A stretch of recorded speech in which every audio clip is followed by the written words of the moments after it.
लागतो. Ancillary FSI तो सुद्धा कॉर्पोरेशन कडून पैसे भरून विकत घ्यावा लागतो.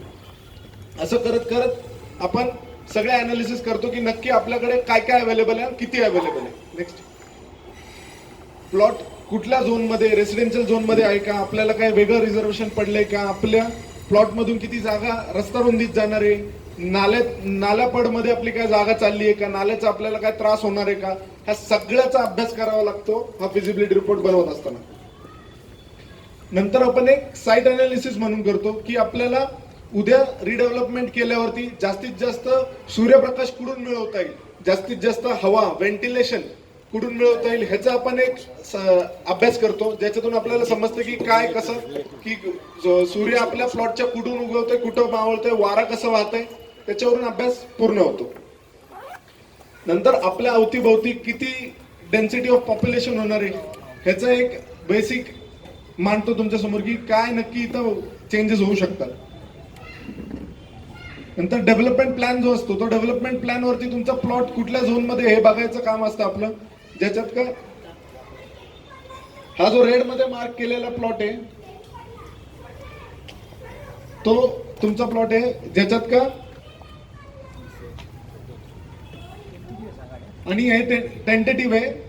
तर त्याच्यात आपला प्लॉट कुठे, आपल्या प्लॉटला लागून रस्ता किती मीटरचा आहे, आपल्या प्लॉटला लागून नाला आहे मागच्या बाजूनी, त्याची काय अडचण आहे का, आपल्याला नाला गार्डन काय काय ठिकाणी घोषित होतं, तर त्याच्यातून आपल्या जागा वाया जाणार आहे का, कॉर्पोरेशनला हँडओव्हर करायची जागा किती ताब्यात येते. नाही तर उद्या असं नको व्हायला की आपण रिडेव्हलपमेंटला जायचा विचार करतोय आणि आपला घरचा अभ्यासच झालेला नाही, नक्की काय कसं, ग्राउंड रियालिटीज काय, डीपी वरती काय लोकेशन आहे, आणि उद्या बिल्डिंग पाडल्यावरती जर आपल्या लक्षात आलं तर आपल्याला केओस क्रिएट होतो आणि ते होऊ नये म्हणून आधीचा अभ्यास करणं गरजेचं असतं. नंतर आपला प्लॉट हा टीओडी झोन मध्ये येतोय, म्हणजे ट्रान्झिट ओरिएंटेड डेव्हलपमेंट झोन, साध्या भाषेत मेट्रो झोन.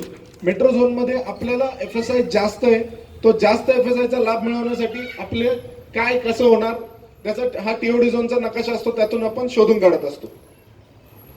नंतर प्रायमो नकाशे नावाचा एक प्रकार असतो, नाला बेसिन मॅप्स असं, ज्याच्यात का आपल्या प्लॉटला लागून जर का नाला जात असेल तर तो फिजिकली कसा आहे ह्याचा सर्वे कॉर्पोरेशननी करून ठेवलेला आहे.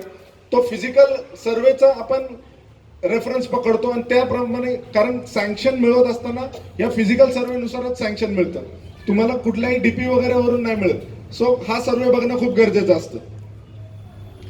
नंतर जिओ कोऑर्डिनेट्स काय आहेत, आपल्याला जी मिनिस्ट्री ऑफ डिफेन्सची एनओसी त्याच्यासाठी लागतात. आपण जवळचं एअरपोर्ट जे आपलं इंडियाचं एअरपोर्ट आहे ते किती लांब आहे आपल्यापासून ते आपण शोधून काढतो. नंतर कलर कोडेड झोनिंग मॅप वरती आपलं लोकेशन काय ते बघतो, जेणेकरून का आपल्याला उद्या समजा असं गृहीत धरा की 40 मजल्याची बिल्डिंग अपेक्षित आहे, पण आपल्याला मिनिस्टर ऑफ डिफेन्सने लिहून दिले की नाही तुम्ही 30 मजल्याच्याच बिल्डिंग मध्ये कन्स्ट्रक्शन करायचे, तर आपल्याला त्याप्रमाणे एफएसआय डिस्ट्रीब्यूट करता येतो आणि मग हा घरचा अभ्यास आपल्याला झालेला असतो. नंतर एफएसआय काय कसा आहे, तर आपल्याकडे आपण टीओडी झोन मध्ये येतो, तर प्युअर रेसिडेन्शियल जर केली तर 6.4 चा मॅक्सिमम एफएसआय भेटू शकतो आपल्याला, आणि प्युअर कमर्शियल जर केली तर 7.2 चा, म्हणजे आपण मिक्स यूज करणार आहे. तर 6.4 आणि 7.2 च्या मध्ये कुठेतरी आपल्याला मॅक्सिमम एफएसआय जनरेट होऊ शकतो. नंतर आपण समजून घेऊया नक्की कार्पेट एरिया. आम्ही येऊन, मी मगाशी म्हटल्याप्रमाणे आम्ही येऊन इथं तुमचे फ्लॅट मोजणार, फ्लॅट येऊन मोजणार, म्हणजे नक्की काय मोजणार, तर कार्पेट एरिया मोजणार. कार्पेट एरिया कोणता, तर रेरा कार्पेट एरिया. पूर्वी जो होता त्या कायद्याला मोफा कार्पेट एरिया म्हणायचे, त्या मोफा कायद्याप्रमाणे कार्पेट एरिया मोजला जायचा. ज्याचा का अर्थ असा होता, पूर्वी तुम्ही कधी फ्लॅट मोजला असेल तर मोजायची पद्धत अशी होती की तुम्ही हॉलमध्ये जायचे, हॉल मोजायचे, 10x12चा हॉल आहे, किचन मध्ये गेले 8x10चा किचन आहे, मोजलं, लिहून घेतलं. बेडरूम मध्ये गेले 10x10चा बेडरूम आहे, लिहून घेतलं. टॉयलेट्स मोजले, पॅसेजेस मोजले, सगळ्याचा टॅली केला. टॅली केल्यावरती जे आन्सर आलं, हा बाबा माझा हा कार्पेट एरिया आहे, तुम्ही खुश व्हायची की मला माझा कार्पेट एरिया सापडला. पण आता कार्पेट एरिया मोजायची पद्धतच मुळात बदलून गेली. रेरा कायदा आल्यामुळे कार्पेट एरिया मोजायचीच पद्धत बदलून गेली. आता जर का मधलं पॅच बघाल, आपण एक इलस्ट्रेटिव्ह एक्झाम्पल म्हणून फ्लॅट दाखवलेले, ज्याच्यात का जो सगळे तिन्ही फ्लॅट सेमच आहेत. मधला फ्लॅट बघू आपण, तो मोफा कायद्याप्रमाणे मोजलाय आपण. तर मोफा कायद्याप्रमाणे जर का तोच फ्लॅट मोजला तर तो 410 स्क्वेअर फूट इतका भरतो कार्पेट. आता तोच जर का रेरा कायद्याप्रमाणे मोजला तर रेरा कायदा काय सांगतो, तुम्ही असं समजायचं की एखाद्या घराच्या उंबऱ्याच्या आत आले, त्या उंबऱ्याच्या आत आल्यावरती असं समजायचं की त्या घराला अंतर्गत भिंतीच नाहीत, सगळ्या भिंतीचा काढून टाकल्या तर किती एरिया येईल त्या एका सिंगल हॉलचा, म्हणजे तो रेरा कार्पेट एरिया. आता तो जर रेरा कार्पेट एरिया त्याच फ्लॅटचा काढला तर तो 425 इतका निघतो. म्हणजे जर का आपल्याला सरेंडर करतानाच आपण तुमचा फ्लॅट कमी सरेंडर केला तर बट ऑफिस त्याच्यावरती लागणारी ऑफर सुद्धा कमी लागणार आणि तुमचा इथं तोटा होऊ शकतो. तुमचं नुकसान वाचवण्यासाठी आपण तुमचा, आजपर्यंत मला नाही वाटत तुमच्यापैकी कोणी तुमचा रेरा कार्पेट शोधला असेल, तर तुमचं रेरा कार्पेट शोधून द्यायचं काम आम्ही करतो. नंतर तुमच्याकडे जे बिल्टअप इंडेक्स असतील त्याच्यावरती बिल्टअप एरिया असतो. बिल्टअप एरिया म्हणजे काय, तो कुठलाही फ्लॅट त्याला बैठक घर असं समजून त्याच्या बाहेरच्या भिंती सुद्धा जर मोजल्या त्यात ऍड केल्या तर किती एरिया होईल, तर तो बिल्टअप एरिया, तर तो त्याच फ्लॅटचा 460 इतका होतो. इंडेक्स वरती असतो तो तुमच्या. मग रेडी रेकनरचे रेट्स किती आहेत आपल्या इथे त्याचा अभ्यास केला जातो. त्याच्यावरून आपल्याला पुढे जे काही खर्च सरकार दरबारी करायचे त्या खर्चांचा अंदाज येतो. नेक्स्ट, मग सगळे कॅल्क्युलेशन्स करतो आपण की बाबा आपल्याला इथं आपला प्लॉट एरिया किती आहे, त्या प्लॉट एरियाच्या अगेन्स्ट आपल्याला बेसिक एफएसआय किती भेटतोय, आपल्याला पेड एफएसआय किती भेटतोय, आपल्याला टीडीआर किती भेटतोय, त्यावर अँसिलरी एफएसआय किती भेटतोय, त्या अँसिलरी एफएसआय कंझ्युम करता येतोय नाही करता येते, मॅक्सिमम सेलेबल किती भेटतोय, मॅक्सिमम कार्पेट किती भेटतोय प्रोजेक्टमध्ये, हे सगळं काही आपण शोधून काढतो. आणि त्याच्यावरून आपल्याला समजतं की ह्या प्रोजेक्टचे एरिया कॅल्क्युलेशन्स नक्की काय. ते एरिया समजल्यावरती आपल्याला जो येणारा डेव्हलपर आहे त्याचे खर्च समजून घ्यायचे असतात की बाबा नक्की त्याचे खर्च काय काय. तर पहिले तर त्याचा बांधकामाचा खर्च, तो इथे येऊन जे काय बांधकाम करणार, जे काय अम्युनिटीज देणार आहे त्या सगळ्याचा खर्च पकडून आपण एक बांधकामाचा रफली एक खर्च काढतो की इतका त्याला खर्च लागू शकतो. नंतर नकाशे मान्य करून आणायला किती खर्च लागू शकतो, कारण त्याला paid FSI, TDR, ancillary FSI, कॉर्पोरेशनची चलन भरायची, ह्या सगळ्याला खर्च करायचा आहे. तर तो खर्च करण्यासाठीचा त्याचा किती खर्च होऊ शकतो हा आपण एक टेंटेटिव्हली खर्च काढून तुम्हाला दाखवतो.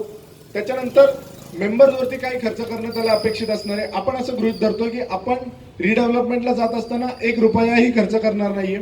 आपण जुन्या घराची चावी ताब्यात देणार आहे, नवीन घराची चावी ताब्यात घेणार आहे. या उपर आपण एकही दुसरं काही काम करणार नाहीये. ज्याच्यात का आपलं रेंट, आपलं शिफ्टिंग, आपल्याला कॉर्पस फंड, आपले बेटरमेंट चार्जेस, आपला जो काही नवीन जीएसटी जनरेट होईल, जो काही नवीन स्टॅम्प ड्युटी जनरेट होईल, जे काही टॅक्सेस जनरेट होतील ते सगळे येणाऱ्या डेव्हलपरनी बेअर करायचे. आपण 1 रुपयाही बेअर करायचे नाही. असं करायला मेंबर्सवरती त्याला किती खर्च करावा लागेल हे आपण शोधून काढतो. नंतर तो जी काही इनिशियल इन्व्हेस्टमेंट करतोय त्या इनिशियल इन्व्हेस्टमेंटवरती त्याचा इंटरेस्ट सुद्धा कॅल्क्युलेट करतो. मग इथे जर त्याला विकायचं असेल तर मार्केटिंग करावी लागेल तर मार्केटिंग कॉस्ट सुद्धा कॅल्क्युलेट करतो. असं करत करत आपल्याला इथे बांधकाम करायला, सँक्शन करून आणायला, मेंबर्सवरती खर्च करायला, त्याचे इंटरेस्ट वगैरे सगळं काही पकडून प्रोजेक्ट कॉस्ट समजते की इथं एक सरासरीनं किती कोटींचा प्रोजेक्ट होऊ शकतो. हा प्रोजेक्ट किती कोटींचा होतो ते आपण बघतो. त्यानंतर त्याला जितक्या समजा 200 कोटीचा प्रोजेक्ट हा बनत असेल तर ते 200 कोटीचा प्रोजेक्ट एक्झिक्यूट करण्यासाठी त्याला इथं कितीचा सेल करावा लागेल, म्हणजे त्याचे 200 कोटी जे काही त्यांनी गुंतवलेत ते रिव्हर्स निघतील, म्हणजे तो ब्रेक इव्हनला येईल. सो त्याच्या ब्रेक इव्हनसाठी मग आपण ते कॅल्क्युलेट करतो की त्याला किती नक्की ब्रेक इव्हनला यायला इथं सेल करावं लागेल. आणि तुम्हाला 1:1 जर दिला तर 3 कंपोनंट तयार होतील, म्हणजे त्याचा ब्रेक इव्हनला यायचा सेल कंपोनंट, एक तुमचा 1:1चा कंपोनंट, आणि थर्ड कंपोनंट जनरेट होईल तो प्रॉफिट कंपोनंट.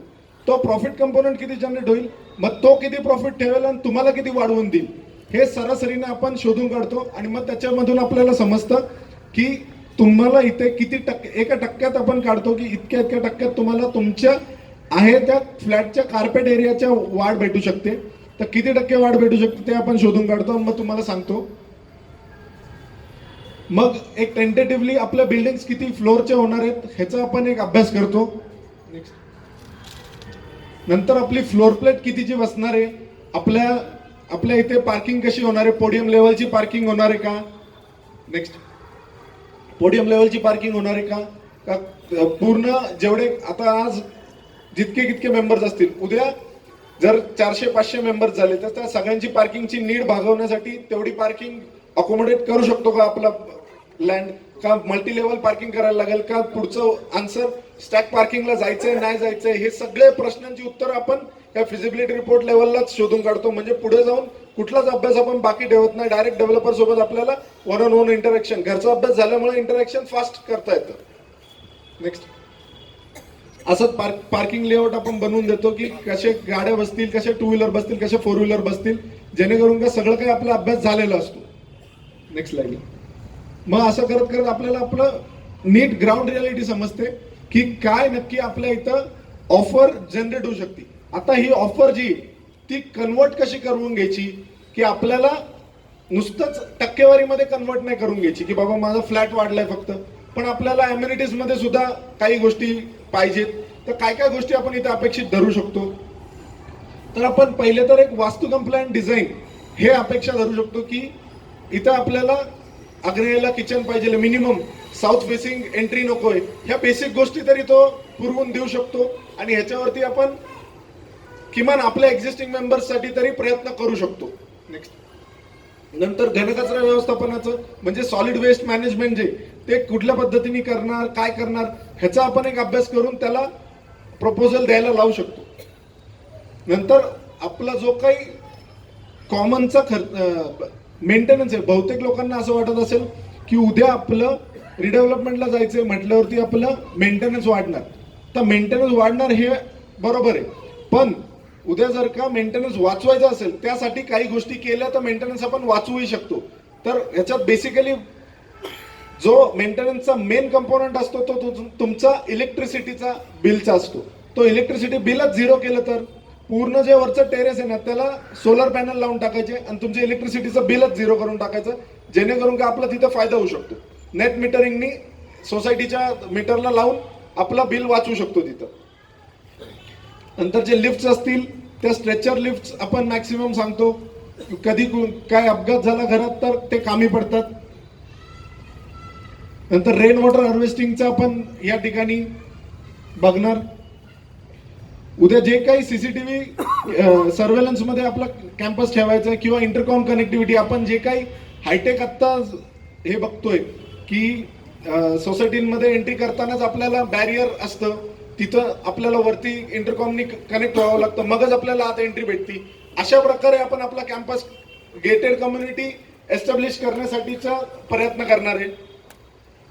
नेक्स्ट, नंतर जे काही आपल्या एक्झिस्टिंग सिव्हर लाईन्स आहेत त्याला बेटर बनवण्यासाठी उद्या इथं प्रयत्न होणार, जेणेकरून का आज जे तुंबणं वगैरेचा प्रॉब्लेम होत असेल ग्राउंड फ्लोअरला ते उद्या होणार नाही, याचा दक्षता बाळगली जाणार. नंतर प्रत्येकाला एक पार्किंग मिळणार रिडेव्हलपमेंटच्या ह्याच्यात, त्यामुळे प्रत्येकाला एक रिझर्व्ह पार्किंग असेल आणि व्हिजिटर्ससाठी पेरिफेरीमध्ये पार्किंग किंवा व्हिजिटर्ससाठी सुद्धा पार्किंगची सोय करता येऊ शकते. आता आपण प्रत्येकाच्या घरी टीव्ही असतो, त्या टीव्हीला एक डीटीएच कनेक्शन असतं, त्या डीटीएच कनेक्शनची एक छत्री असती, ती घाणेरड्या पद्धतीने कुठेही आपण लावत सुटतो. तर त्याचं आता एक नवीन तोडगा आलाय, सगळ्या सोसायटीला मिळून एकच कॉमन डीटीएच असतो, त्याला फक्त जाऊन वायर कनेक्ट करायची असते. तर ती सुविधा आपण मिळवू शकतो, जेणेकरून का आपल्या बिल्डिंग तशी घाण दिसणार नाही. नंतर जे सीएनजीचं कनेक्शन तुमच्याकडे आलं असेल तर ते आलं असेल नसेल माहित नाही, पण ते सीएनजीचं कनेक्शन नंतर आपल्याला कुकिंग साठीचं मिळवून घेऊ शकतो आपण. मग आपला जो कॅम्पस आहे तो वायफायनी कनेक्ट करून स्मार्ट कॅम्पस बनवू शकतो, जेणेकरून का आपल्याला सगळ्यांची कनेक्टेड राहता येईल. नंतर जे स्ट्रक्चर असतील ते अर्थक्वेक रेजिस्टंट स्ट्रक्चर आपण करू शकतो. फायर फायटिंगचे भरपूर इक्विपमेंट्स लावून घेऊ शकतो की उद्या जर का आपण हायराईजला जातोय खरं, पण फायर फायटिंग मध्ये आपल्याला काही त्रास व्हायला नको, fire in case of fire, तर फायर फायटिंगचे आपण इक्विपमेंट्स लावून घेतो. नंतर आता असं गृहीत धरतोय आपण की 500 जर मेंबर झाले तर त्याला तेवढ्या क्वांटिटीचा आपल्याला किमान एक चांगलं प्रशस्त सोसायटी ऑफिसची गरज पडेल. ते सोसायटी ऑफिस सुद्धा एक चांगल्या क्वालिटीचं आपण बनवून मागतो. नंतर काही ओपन स्पेसेस मध्ये अँफी थिएटर्स बनवून घेतो किंवा मल्टीपर्पज हॉल्स क्रिएट करून घेतो. आपल्याला विरंगुळ्यासाठी इंडोर गेमिंगचा ऑप्शन असतो, ते पण आपण मागून घेतो. आउटडोर स्पोर्ट्स एरियामध्ये आपण थोडंसं द्यायला लावतो, ज्याच्यात का बास्केटबॉल, टेनिस ह्या गेम्स, इथं हा एक तितका मोठा कॅम्पस आहे की त्याच्यात तो ह्या गेम्स प्रोव्हाइड करू शकतो. मग आपल्याला पार्टी करण्यासाठी किंवा काय करण्यासाठी, बर्थडेज करण्यासाठी एक क्लब हाऊसची सुविधा असणं गरजेचं आहे, ते आपण मागू शकतो. टेरेस जे आहे ते टेरेस गार्डन जनरेट करून घेऊ शकतो आपण. एक सायकलिंग आणि जॉगिंग ट्रॅकची सुविधा आपण मागू शकतो. गार्डन्स चांगले प्रशस्त मोठमोठे गार्डन्स या ठिकाणी करून घेऊ शकतो, एरिया जास्त असल्यामुळे. किड्स प्ले एरिया त्या गार्डन मध्ये आपण ऍड करू शकतो. हेच जिम्नॅशियम एकतर आपण पोडियम लेवलला घेऊ शकतो किंवा 30 मीटर झाल्यावरती एक पूर्ण फ्लोर, बिल्डिंगची हाईट जर 30 मीटरच्या वर गेली तर पूर्ण फ्लोर आपल्याला रिक्रिएशनल फ्लोर म्हणून मिळतो. त्या रिक्रिएशनल फ्लोअरवरती आपल्याला जिम्नॅशियम सारख्या काही गोष्टी प्रोव्हाइड करता येऊ शकतात, तिथे आपण एक टाकू शकतो. तिथंच मेडिटेशन एरिया टेरेसवरती घेऊ शकतो. आपल्याला जर उद्या वाटलंच तर स्विमिंग पूलची सुद्धा प्रोव्हिजन इथे होऊ शकते. आपल्याला नुसतीच एक बिस्किटच्या पुड्यासारखी बिल्डिंग न बांधून घेता एक युनिक बिल्डिंग आपण मागू शकतो बांधून, जेणेकरून का एक आयकॉनिक बिल्डिंग ह्या एरियातली बनेल कोथरूड मधली, की हा बाबा कुठेही तुम्ही सांगू शकता की ती तशी बिल्डिंग जी आहे ना, त्रिकोणी बिल्डिंग किंवा वॉट एव्हर गोल बिल्डिंग, ती आमची बिल्डिंग आहे. तर त्याच्यावरून एक आयडेंटिटी क्रिएट होती आपली. नंतर आपल्याला रेल्वेच्या डब्यांसारखी प्लॅनिंग नकोय की एक सिंगल पॅसेज आणि 2 बाजूला दरवाजे उघडत चाललेत. आजकाल मोठमोठ्या बिल्डिंग मध्ये तशी प्लॅनिंग होती. ते न करता आपल्याला थोडंसं सेग्रिगेटेड प्लॅनिंग लागणार आहे, ज्याच्यात का आपल्याला सगळीकडून वारं, म्हणजे मॅक्सिमम आपल्या फ्लॅटचे फेसेस हे ओपन असतील, ह्याचा आपण दक्षता बाळगून प्लॅनिंगच्या वेळेस इनपुट्स देणार आणि ते घडवून आणणार जागेवरती. नंतर आपली जी बिल्डिंग आहे ही ग्रीन बिल्डिंग कंप्लायन्सेसला आपण पाठवायचा प्रयत्न करणार, ज्याच्यातून का आपल्याला इन्सेंटिव्ह FSI भेटणार. ज्या इन्सेंटिव्ह FSIच्या जोरावरती आपल्याला अजून ऑफर वाढवून मिळू शकते, जितकी कितकी येईल त्याच्या अगेन्स्ट. Next slide. आता आपल्याला समजलंय की आपल्याला ऑफर किती आली, आपल्याला अम्युनिटीज काय काय भेटू शकतात. ह्या सगळ्या अम्युनिटीजचा ओव्हर केल्यावरती आपण टेंडरिंगला जायचं ठरवतो. तर त्या टेंडरिंग मध्ये नक्की आपल्याला काय काय टेक्निकल स्पेसिफिकेशन एक असायला पाहिजे, ह्याचं फक्त एक बेसिक आपण डिस्कशन करू. की समजा लिव्हिंग रूम आहे, तर लिव्हिंग रूम मध्ये आपण आलो तर आपल्या टाईल्सची साईज काय पाहिजे, टाईल्स कुठल्या ब्रँडचे पाहिजे, हे सगळं आपण आधीच ठरवून घेतो. कुठली ब्रँड आणि किती स्पेसिफिकेशन आणि त्याची क्वालिटी काय. म्हणजे नुसतंच आपल्याला सिंगल कोटेडची टाईल नको, आपल्याला लेटेस्ट विट्रिफाईड टाईल पाहिजे, हे आपण त्या टेंडर डॉक्युमेंट मध्ये टाकतो. मेक कंपनी सगळं असतं त्याच्यात. परत पेंट, जो काही वॉलवरती पेंट करून घेणार आहे, तो वॉलचा पेंट आपल्याला नीट त्याचा बेस तयार करून मग पेंट केलेला पाहिजे. नुसतंच आपलं पेंट चढवून दिला आणि उद्या पापुद्रे आले, फुटलाय पेंट, असं आपल्याला व्हायला नको, ह्याची आपण दक्षता बाळगणार आहे. नंतर इलेक्ट्रिकल मध्ये कन्सिल्ड वायरिंग तर पाहिजेच आपल्याला, पण त्याच्यात सुद्धा आपण बघतो की पातळ वायर जर का एसीच्या पॉइंटला वापरली तर एसी चालत नाही, एसी बंद पडतो. असं काय आपल्या ठिकाणी व्हायला नको, ह्याची आपण दक्षता बाळगत असतो, ते आपण टेंडर मध्ये टाकतो. परत किचन मध्ये आपल्याला डॅडो म्हणजे जे वॉल टाईल्स असतात ते 7 फुटावरती न घेता पूर्ण सिलिंग हाईट पर्यंत आपण ते मागतो, जेणेकरून का उद्या जरी आपण चिमणी लावली, हॉपर लावला, तरी तडका आपल्याकडे किती असतो घरी ते सगळ्यांनाच माहिती आहे. त्यामुळे आपल्या भिंती खराब व्हायला नको, झाल्या जरी तरी त्या नीट पुसून घेता येईल, ह्याचा आपण प्रोव्हिजन किचनच्या ह्याच्यात पकडतो. प्लंबिंग जे काय ते कन्सिल्डच असणार किचनचं. परत जो प्लॅटफॉर्म आहे तो तुमच्या इंडिव्हिज्युअल फ्लॅटसाठी तुम्ही डिसाईड करू शकता की तुम्हाला पॅरलल प्लॅटफॉर्म पाहिजे, एल शेप प्लॅटफॉर्म पाहिजे, त्याला सिंक विथ ड्रेन पाहिजे की विदाउट ड्रेन पाहिजे, हे सगळं काही आपण टेंडर मध्ये टाकू शकतो. परत आपण किचन मध्ये अटॅच देवघर जर केलं तर त्या देवघरासाठी सुद्धा आपल्याला अटॅच पॉइंट पाहिजे. परत वेगवेगळे अप्लायन्सेस असतात, म्हणजे हेवी ड्युटी अप्लायन्सेस जर तिथे लावायचे झाले आपल्याला, ओव्हन म्हणा, चिमणी म्हणा, त्याच्यासाठीचे सुद्धा पॉइंट्स लागतील आपल्याला. नंतर बेडरूम मध्ये आपल्याला विंडोज आहेत, ते मोठमोठ्या विंडोज आपल्याला लागणार आहेत. त्यात सुद्धा UPVCच्या ज्या साऊंड प्रूफ विंडोज असतात आजकाल, त्या विंडोज आपण प्रोव्हाइड करायला लावणार. अल्युमिनियम विंडोज नको, ज्याच्यात का जवळजवळ 95% साऊंड हे आत येत नाही. आपला रहदारीचा रस्ता आहे समोर, तिथून जो काही आवाज येतो तो आवाज आत येऊ शकणार नाही, याची दक्षता बाळगायची. त्याच UPVC विंडोजला मॉस्किटो नेटची प्रोव्हिजन ठेवायची.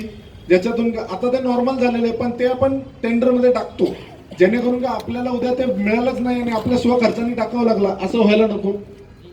नंतर जे काही टॉयलेट आहे ते आता मॅक्सिमम लोक ही वयस्क होत चालली, तर आपल्याला बॅरियर फ्री कन्सेप्ट जो आहे त्या बॅरियर फ्री कन्सेप्ट मधला टॉयलेट अपेक्षित असणार आहे, ज्याच्यात का सगळीकडे हँडल्स असतात, म्हणजे तुम्ही आंघोळ करताना सुद्धा हँडलला धरून आंघोळ उभं राहून करू शकता किंवा बसून आंघोळ करता येते, किंवा टॉयलेटला सुद्धा हँडरेल्स असतात, तुम्ही टॉयलेटला बसताना सुद्धा हँडलला धरून बसता येतं, उठता येतं, किंवा तुम्ही बेसिनला जरी वापरायचं असेल, जास्त वेळ उभं राहता येत नसेल तरी तुम्हाला आधार धरून उभं राहता येतं.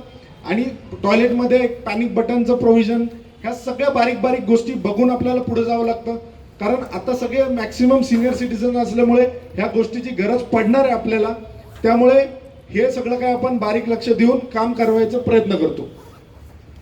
नंतर जे काही आपलं मेन इलेक्ट्रिकल स्विच बोर्ड आहे, आपले जे काही वायफायचे राउटर्स होणार आहेत, जे काही आपले कॉमन घरातल्या गोष्टी असणार आहे, त्या पॅसेजमध्ये झाकलेल्या ठिकाणी सगळंच काही ओपन दिसतंय, वायरिंग दिसते असं नकोय. आपण इच अँड एव्हरी वायर ही लावून घेणार आहे पहिल्याच डेला. परत त्याच्यात जे काही इन्व्हर्टर वगैरेचं आपल्याला नंतर प्रोव्हिजन करायचंय, त्या इन्व्हर्टरचं प्रोव्हिजन सुद्धा त्यांनी बस लावायची एक सोय असावी, एखादा लॉफ्ट असावा ज्याच्यावरती काय इन्व्हर्टर लावता येईल आपल्याला असं. परत ज्या बाल्कनीज आहेत त्या बाल्कनीज सुद्धा कशा असाव्यात, काय असाव्यात, रेलिंग कुठली असावी, त्याला काचेची रेलिंग हवी आहे तुम्हाला, का MS ची हवी आहे, का SS ची हवी आहे, किंवा त्याला पिजन नेट्स लावायचे. ड्राय बाल्कनीला काय काय प्रोव्हिजन, नळ कुठला पाहिजे ड्राय बाल्कनीमध्ये, प्रेशरचा नळ पाहिजे, आउटलेट्स कसे पाहिजेत, ह्याचं सगळ्याचं आपल्या टेंडर डॉक्युमेंटमध्ये डिटेल्स असतं. असं टेंडर डॉक्युमेंट असतं. मग हे टेंडर डॉक्युमेंट आपण फ्लोट केल्यावरती आपल्याला समजतं की ऍक्च्युअल कन्स्ट्रक्शनच्या वेळी ह्या गोष्टी इम्प्लिमेंट होत आहेत का नाही. तर कन्स्ट्रक्शन टेक्नॉलॉजी म्हणजे कन्स्ट्रक्शन इम्प्लिमेंटेशनच्या वेळी काय काय चेक्स घेतले जातात हे गणेश कोंडाळकर सर पुढे सांगतील, ते आमचे इंजिनियर आहेत, ते बघत असतात. सर्वप्रथम नमस्कार सर्वांना. आता टेंडरिंगचं आणि आर्किटेक्चरलचं तर सरांनी, रानाडे सरांनी आणि करण सरांनी तर तुम्हाला एक्सप्लेन केलंच आहे, पण at the time of construction त्यावेळेला साईटवरती क्वालिटी कंट्रोल किंवा क्वालिटी बरोबर होतीये का नाही, हे क्वालिटीच्या नुसार काम बरोबर चालू होतं आहे की नाही, हे सर्व बघण्यासाठी मी आणि माझी टीम आम्ही काम करत असतो. सर्वप्रथम जेव्हा आपण डिमॉल्युशन करतो तर त्यावेळेला सर्वप्रथम सेफ्टीचा पहिल्यांदा लक्ष दिलं पाहिजे, प्रोव्हिजन केली पाहिजे. आत्ता थोड्या दिवसांपूर्वीच आपण जर पाहिलं, शिवतीर्थनगरमध्ये एक बिल्डिंग डिमॉल्युशन होताना रस्त्यावरती पडली होती, तर आम्ही तेव्हापासून पूर्णपणे काळजी घेतो.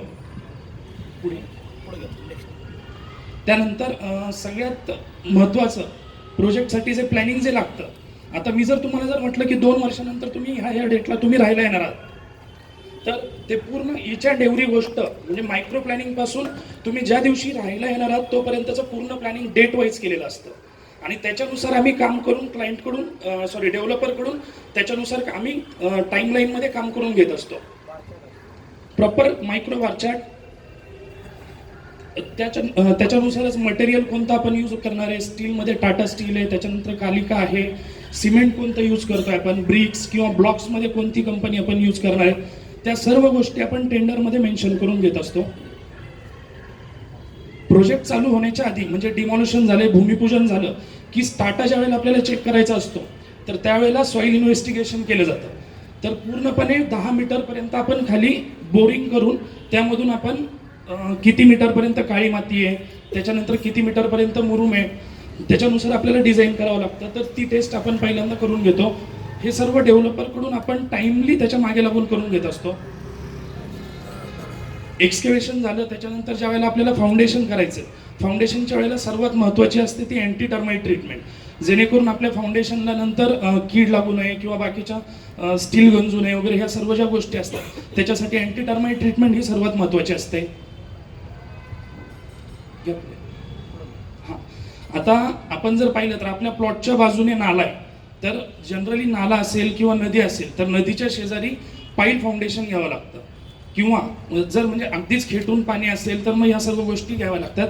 हे आपल्याला कधी कळतं, ज्यावेळेला आपण सॉईल इन्व्हेस्टिगेशन करतो त्यावेळेला आपल्याला हे लक्षात येतं की पाईल फाउंडेशन करायचं आहे की रेग्युलर फाउंडेशन आहे, ह्या सर्व गोष्टी.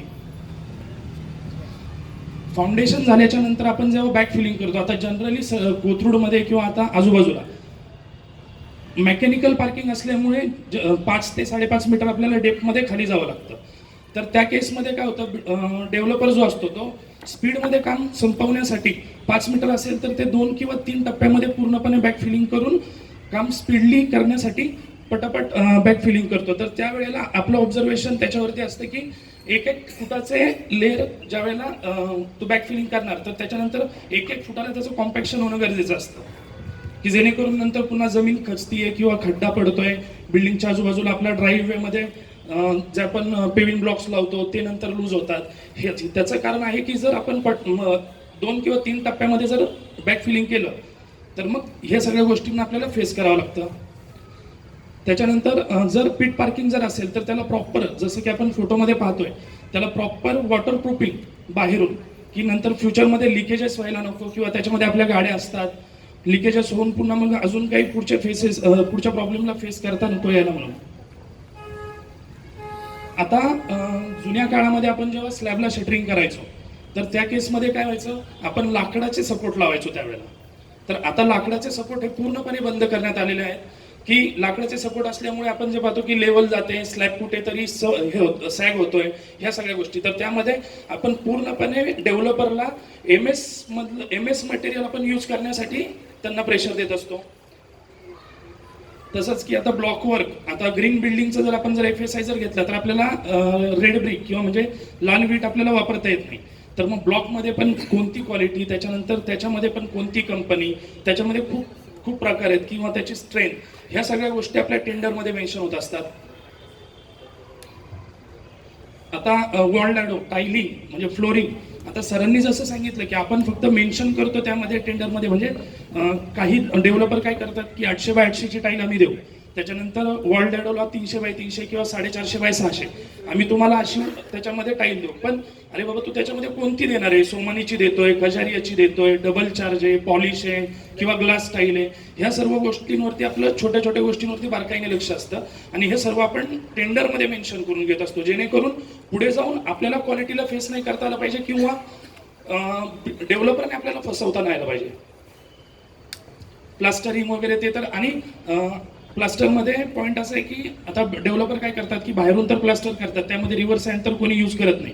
आता एम सँड आली आहे किंवा आर्टिफिशियल सँड जी आली त्याच्यामध्ये एक्सटर्नल प्लास्टर करतात. तर त्या केसमध्ये भिंतीला होल नको यायला, कारण रिव्हर्स सँड होती तेव्हा तर होलचा काही प्रश्न येत नव्हता किंवा लिकेजेसचा, किंवा बाहेरून क्रॅक गेल्याच्या नंतर पाणी आतमध्ये येऊन भिंतीला होल यायची. त्याच्यामध्ये काय करतो बाकीचे डेव्हलपर्स काय करतात, काही जण आतून डायरेक्ट आता ब्लॉकवरती जिप्सम केलं जातं. तर ते न करता आपल्या क्वालिटीसाठी आपण आतून प्लास्टरचा पहिल्यांदा एक कोड घेऊन त्याच्यावरती जर जिप्सम जर घेतलं तर ते ड्युरेबिलिटी त्याची अजून चांगली राहते. कारण जेणेकरून आपण नंतर त्याच्यामध्ये ड्रिलिंग केलं तर ते जिप्समचा तुकडा पापुडा पडतो डायरेक्ट. ते जर प्लास्टर जर असेल तर आपल्याला ह्या गोष्टींना फेस नाही करावं लागत. पेंटमध्ये तसंच की त्याच्यामध्ये double coat putty, 3 coat putty, त्याच्यामध्ये जर अँडोलेशन जर येत असतील तर ते कव्हर करणे, ह्या छोट्या छोट्या गोष्टींवरती आमचं मॉनिटरिंग असतं. विंडोमध्ये UPVC विंडो, जसं की करण सरांनी तुम्हाला एक्सप्लेन केलं, त्याच्यामध्ये फुल्ली साऊंड प्रूफ राहते, बाहेरचा आवाज आतमध्ये येत नाही आणि आपला आतला आवाजही बाहेर जात नाही. त्यामुळे UPVC विंडो ती पण 3 ट्रॅकमध्ये, त्याला मॉस्किटो नेट असते. प्लंबिंगमध्ये ॲस्ट्रल झालं किंवा फिनोलेक्स झालं, त्याच्यामध्ये नामांकित कंपन्यांचंच काही मटेरियल यूज करण्यासाठी आपण प्रवृत्त करतो. आणि आता स्लाइड संपली. आता मी इथून पुढे माझा एक्सपिरियन्स तुम्हाला शेअर करतो, कारण मी माझा स्वतःचा अनुभव साधारणतः 13 ते 14 वर्षांचा आहे. पण त्यामध्ये रिडेव्हलपमेंटमध्ये मी 9 वर्ष काम केलेलं आहे. आपल्याच एरियामध्ये डहाणूकर कॉलनी, आयडियल कॉलनीमध्ये मी स्वतः रिडेव्हलपमेंटमध्ये काम केलेले काही नामांकित कंपन्यांमध्ये. त्यामुळे मला माहिती आहे की डेव्हलपर कुठे म्हणजे मेंबर्सला कुठे फसवतात किंवा काय करतात. त्यामुळे त्या छोट्या छोट्या गोष्टींवरती म्हणजे जे मी फेस केलेलं आहे की स्वतः मालक असतील, नाही असं कर, आपल्या DA मध्ये काय दिलेलं आहे, डेव्हलपमेंट ॲग्रीमेंटमध्ये काय दिलेलं आहे. डेव्हलपमेंट ॲग्रीमेंटमध्ये काय असतं की बाबा जॅगवर फिटिंग्स आम्ही देतो, टाईल 800 बाय 800ची देणार. पण जॅगवर फिटिंग्समध्ये पण एवढे प्रकार आहेत किंवा इलेक्ट्रिकलमध्ये पण एवढे प्रकार आहेत. जॅगवरमध्ये आपल्याला काय वाटतं, अरे वा मला जॅगवर दिलं किंवा मला टोटोची फिटिंग दिली. टोटो पण एक चांगला ब्रँड आहे, पण त्याच्यामध्ये काय होतं, जॅगवारमध्ये जर आपण एक नळ जर घ्यायला गेलो तर तो नळ 900 रुपयाला पण असतो आणि तोच नळ 10,000 रुपयांना पण असतो. मग त्याच्यामध्ये बाबा तू आम्हाला कोणती सिरीज देणार आहेस. जॅगवारमध्ये लाखो सिरीज आहे. की हा नळ मला पाहिजे, ठीक आहे नळ पाहिजे, पण त्याच्यामध्ये सिरीज कोणती ते आम्हाला लिहून दे. लेग्रंडमध्ये किंवा अँकरमध्ये रोमामध्ये त्याच्यामध्ये पण प्रकार असेल की एक स्विच जर 150 रुपयाला मिळत असेल, तोच स्विच 1,500 रुपयांना पण मिळतो. आपल्याला काय वाटतं हा लेग्रंडचं दिलंय, ओके लेग्रंड हे चांगला ब्रँड आहे, पण लेग्रंडमध्येच त्याच्यामध्ये 3 प्रकार येतात, 4 प्रकार येतात. ह्या सगळ्या गोष्टींवरती आपण आत्ताच जर सर्व चर्चा करून किंवा त्याच्यावरती अभ्यास करून हे जर टेंडरिंगमध्ये जर टाकलं तर मग ह्या सर्व गोष्टींचा आपल्याला पुढे जाऊन फायदा होतो. आणि ह्या सगळ्या गोष्टी टेंडरिंग होण्याच्या आधी ह्याच्यावरती पूर्णपणे आमचा अभ्यास झालेला असतो आणि आम्ही ते तुम्हाला सुचवत असतो की जेणेकरून डेव्हलपर ज्या वेळेला आपण त्यावेळेला मिटिंगला जेव्हा डेव्हलपर सोबत बसू किंवा कमिटी असेल किंवा आमची टीम असेल, ह्या सगळ्या गोष्टी तिथे नोटीस करून दिल्या जातात आणि ते त्याच्यामध्ये आपल्याकडे ऑन डॉक्युमेंट्स येत असतात. आणि त्यानंतर साईटवरती सायमल्टेनियसली आता लिगलची टीम काम करत असते, त्याच्यानंतर आर्किटेक्ट टीम काम करत असते.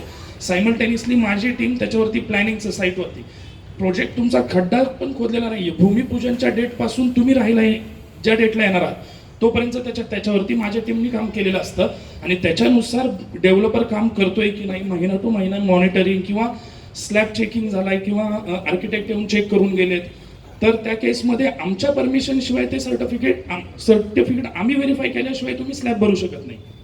किंवा क्रॉस चेक करायचा असेल तर आमचा इंजिनियर स्लॅबला व्हिजिट करतो, जाऊन साईट व्हिजिट करणे, महिना टू महिना मॉनिटरिंग करून तुम्हाला रिपोर्ट सबमिट करणे की ॲज पर प्लॅनिंगनुसार आपण ह्या डेटला हवं होतं आणि आत्ता डेव्हलपर ह्या डेटला आहे, म्हणजे त्याच्यानुसार आपण डेव्हलपरला प्रेशराईज करू शकतो काम काम स्पीडमध्ये करण्यासाठी. आणि नुसतं स्पीडमध्ये न करण्यासाठी आपण स्पीडमध्ये करण्यासाठी तर आपण प्रेशर करूच, पण जर स्पीड जर वाढलं तर क्वालिटीला फरक पडतो. तर ते क्वालिटी कंट्रोल क्वालिटी मॅनेजमेंट ती आमची टीम काम करत असते डेव्हलपरसोबत. आता कन्स्ट्रक्शनचं तर मी सांगितलंच, लिगलचं कसं पूर्ण एक्झिक्यूट करायचं ते रवी सर तुम्हाला एक्सप्लेन करतील. यानंतर मी विनंती करतो कंपनीचे CMD advocate Ravindra Vashivale sir यांना विनंती करतो की आपण जी पुढची महत्त्वाची कागदपत्रांची प्रोसेस आहे, शासनाचे काही GR आहेत, त्याच्या माध्यमातून आमची काही भूमिका आहे ती विशद करावी. Advocate Ravindra Vashivale sir. सर्वांना नमस्कार. प्रतीक नगरच्या सर्व उपस्थित सभासदांना मी सर्वप्रथम धन्यवाद मानतो की आपण आमच्या कंपनीला या ठिकाणी प्रेझेंटेशनची संधी दिली आणि आपण आता टू द पॉईंटच बोलूया, कारण की आमचं प्रेझेंटेशन साधारण 3 तास चालतं, परंतु आपण आम्हाला फक्त 1 ते सव्वा तास दिला आहे. त्यामुळे ही सगळी जी पळापळ चालली ती त्याच्यामुळेच झालेली आहे की डिटेलमध्ये सांगता येणार नाही आहे. त्यामुळं टू द पॉईंटच बोलतो.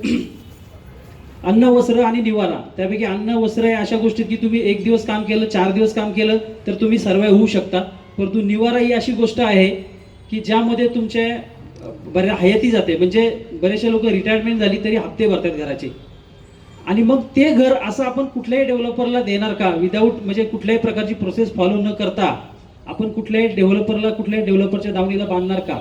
हा मोठा प्रश्न आहे आणि त्याच्यासाठीच कायदे बनवले गेलेले आहेत. लक्षात घ्या,